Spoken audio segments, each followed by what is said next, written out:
ತಿಮ್ಮಾಪುರವರು ಈ ಭ್ರಷ್ಟಾಚಾರದ ಹಗರಣ ಮಾಡಿದ್ದಾರೆ. 6,000 ಕೋಟಿ ರೂಪಾಯಿ ಹಗರಣ. ನನ್ನ ಸ್ನೇಹಿತರಿಗೆ ಒಂದು ನಿಮಿಷ ಈ ರಾಜ್ಯದಲ್ಲಿ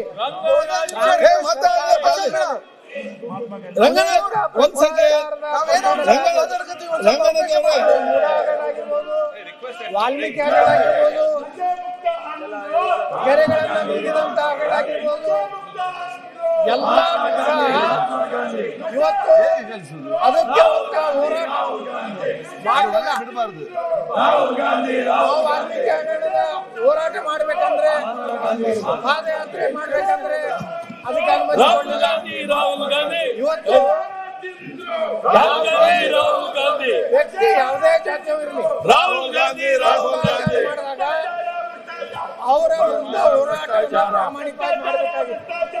ತಿಮ್ಮಾಪುರ ಭ್ರಷ್ಟಾಚಾರ, ಈ ಸದನದಲ್ಲಿ ತಿಮ್ಮಾಪುರ ಭ್ರಷ್ಟಾಚಾರ, ಅನೇಕ ಸಚಿವರು ಭ್ರಷ್ಟಾಚಾರ ಭ್ರಷ್ಟಾಚಾರ, ಅವರ ಮೇಲೆ ಭ್ರಷ್ಟಾಚಾರ ಭ್ರಷ್ಟಾಚಾರ, ಇವತ್ತು ತಿಮ್ಮಾಪುರ ಭ್ರಷ್ಟಾಚಾರ, ಸಾಕಷ್ಟು ಭ್ರಷ್ಟಾಚಾರ ನಡೆದಿದೆ.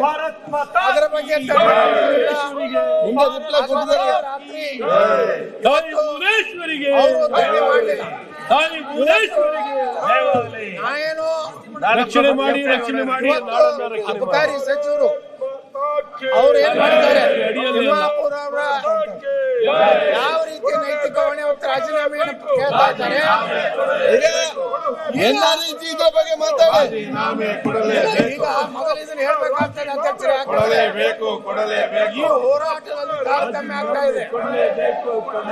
ಯಾವ ಸಚಿವರು ಯಾವ ಜಾತಿಯವರಿದ್ದಾರೆ ಅವರು ಭ್ರಷ್ಟಾಚಾರ ಮಾಡಿದಾಗ ಆಯ್ತು, ಈಗ ನಿನ್ನೆ ಅದ್ರ ಬಗ್ಗೆ ಚರ್ಚೆ ಆಗಿದೆ, ಉತ್ತರ ಆಗಿದೆ.